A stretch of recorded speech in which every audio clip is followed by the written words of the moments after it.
ಮುಂದಿನ ಸುದ್ದಿಗೆ ಹೋಗೋಣ. ದಸರಾ ಉದ್ಘಾಟನೆಗೆ ಲೇಖಕಿ ಬಾನು ಮುಷ್ತಾಕ್ ಅವರನ್ನ ರಾಜ್ಯ ಸರ್ಕಾರ ಆಹ್ವಾನಿಸಿರುವುದನ್ನು ಪ್ರಶ್ನಿಸಿ ಕೆಲವರು ಹೈಕೋರ್ಟಿಗೆ ಹೋಗಿದ್ರು. ಹೈಕೋರ್ಟ್ ಅವರ ಅರ್ಜಿಗಳನ್ನು ವಜಾ ಮಾಡಿತು. ಸುಪ್ರೀಂ ಕೋರ್ಟಿಗೆ ಹೋಗಿದ್ರು. ಸುಪ್ರೀಂ ಕೋರ್ಟ್ ಕೂಡ ವಜಾ ಮಾಡಿದೆ. ಒಂದು ಧಾರ್ಮಿಕ ಆಚರಣೆಯ ಕಾರ್ಯಕ್ರಮಕ್ಕೆ ರಾಜಕೀಯ ಉದ್ದೇಶದೊಂದಿಗೆ ಬಾನು ಮುಷ್ತಾಕ್ ಅವರನ್ನ ಕರೆಯಲಾಗಿದೆ. ದೇವಸ್ಥಾನದ ಆವರಣದಲ್ಲಿನ ಪೂಜೆಗೆ ಮುಸ್ಲಿಂ ಲೇಖಕಿಗೆ ಆಹ್ವಾನ ಕೊಟ್ಟಿದ್ದಾರೆ ಅಂತ ವಾದ ಮಂಡನೆಯಾಯಿತು.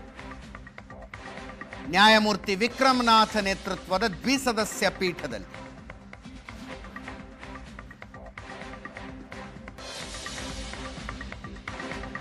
ನಮ್ಮ ದೇಶದ ಸಂವಿಧಾನದ ಪ್ರಸ್ತಾವನೆಯಲ್ಲಿ ಏನಿದೆ ಅಂತ ಕೇಳ್ತು ಪೀಠ.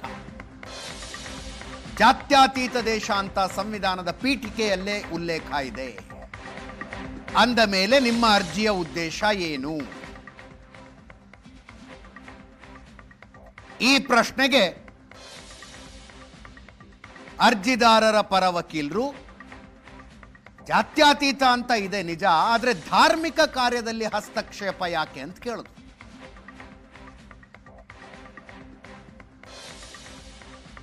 ಇದು ರಾಜ್ಯ ಸರ್ಕಾರದ ಕಾರ್ಯಕ್ರಮ, ಯಾರಿಗೆ ಬೇಕೋ ಅವರಿಗೆ ಆಹ್ವಾನ ಕೊಡಬಹುದು ಅಂತ ಹೇಳಿ ಅರ್ಜಿಯನ್ನ ಕೋರ್ಟು ವಜಾಗೊಳಿಸಿತು. ಬಾನು ಮುಷ್ತಾಕ್ರನ್ನ ಆಹ್ವಾನಿಸೋದಕ್ಕೆ ರಾಜ್ಯ ಸರ್ಕಾರಕ್ಕೆ ಅಧಿಕಾರ ಇದೆ. ರಾಜ್ಯ ಸರ್ಕಾರದ ಕ್ರಮ ಸರಿಯಾಗಿದೆ ಅಂತ ಪೀಠ ಹೇಳ್ತು.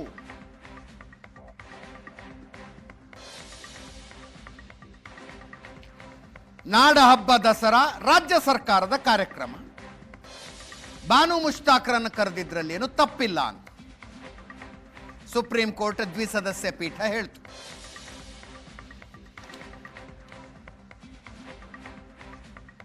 ಮುಖ್ಯಮಂತ್ರಿಗಳು ಮತ್ತು ಅರ್ಜಿದಾರರಾದ ಪ್ರತಾಪ್ ಸಿಂಹ ಅವರು ಇಬ್ರು ಪ್ರತಿಕ್ರಿಯೆ ಕೊಟ್ಟಿದ್ದಾರೆ. ನಾನು ನೋಡ್ತೀನಿ ಈಗ ಇತ್ತೀಚೆಗೆ ಪತ್ರಿಕೋದ್ಯಮ ಹೆಂಗಾಗ್ಬಿಟ್ಟಿದೆ ಅಂತಂದರೆ, ಅದರಲ್ಲೂ ಎಲೆಕ್ಟ್ರಾನಿಕ್ ಮೀಡಿಯಾದವರು ಅವ್ರು ಹಿಂಗೆ ಹೇಳಿದ್ರು ನೀವೇನು ಹೇಳ್ತೀರಿ ಅನ್ನೋದು ಅಷ್ಟೇ ವಿಚಾರ ಆಗ್ಬಿಟ್ರೆ. ಅವ್ರು ಹಿಂಗೆ ಹೇಳಿದ್ದಾರೆ ನೀವೇನು ಹೇಳ್ತೀರಿ, ಅದು ಪತ್ರಿಕೋದ್ಯಮ ಅಲ್ಲವೇ ಅಲ್ಲ. ನನ್ನ ಪ್ರಕಾರ ಅದು ಸಮಾಜಕ್ಕೆ ಸಂಬಂಧಪಟ್ಟಂಥ ವಿಚಾರನ ಇಲ್ಲೂ ಅಂತಕ್ಕಂಥದ್ದು ವಿಚಾರ ಮಾಡಬೇಕಲ್ಲ.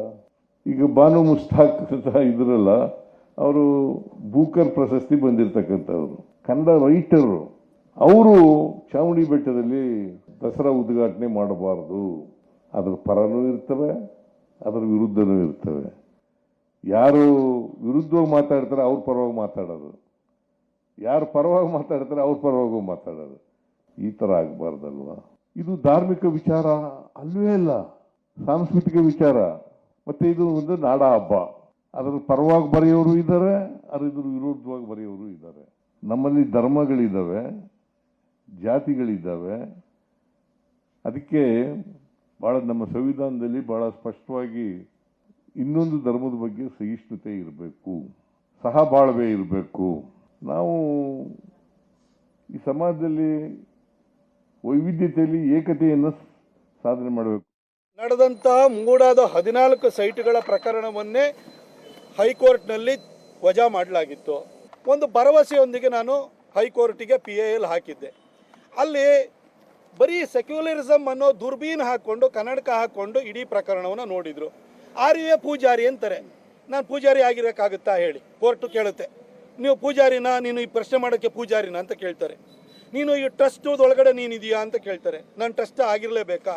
ಈ ಥರ ಒಂದು ಪ್ರಶ್ನೆಯನ್ನು ಇಟ್ಕೊಂಡು ಬರೀ ಸೆಕ್ಯುಲರಿಸಮ್ ದುರ್ಬೀನು ಹಾಕ್ಕೊಂಡು ಅದನ್ನು ತಿರಸ್ಕಾರವನ್ನು ಮಾಡಿದರು. ಕೋರ್ಟು ಅಭಿಪ್ರಾಯಕ್ಕೆ ನಾವು ತಲೆಬಾಗಲೇಬೇಕಾಗುತ್ತೆ. ಅದು ಧಾರ್ಮಿಕ ವಿಚಾರ. ನಾನೊಬ್ಬ ಹಿಂದೂ ಆಗಿ ಬಹುಸಂಖ್ಯಾತ ಜನರ ಅಭಿಪ್ರಾಯಕ್ಕೆ ಪೂರಕವಾಗಿ ಹೈಕೋರ್ಟನ್ನು ನಾನು ಅಪ್ರೋಚ್ ಮಾಡಿದ್ದೆ. ಆದರೆ ಹೈಕೋರ್ಟ್ ಬರೀ ಸೆಕ್ಯುಲರಿಸಮ್ ದುರ್ಬೀನು ಹಾಕ್ಕೊಂಡು ಅದನ್ನು ತಿರಸ್ಕಾರವನ್ನು ಮಾಡಿದೆ.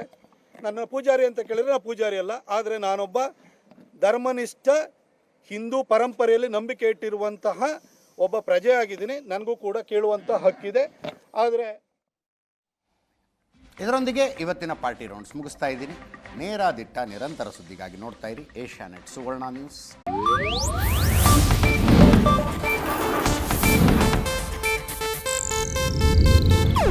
ಇದು ಏಷ್ಯಾನೆಟ್ ನ್ಯೂಸ್ ನೆಟ್ವರ್ಕ್ ಪ್ರಸ್ತುತಿ.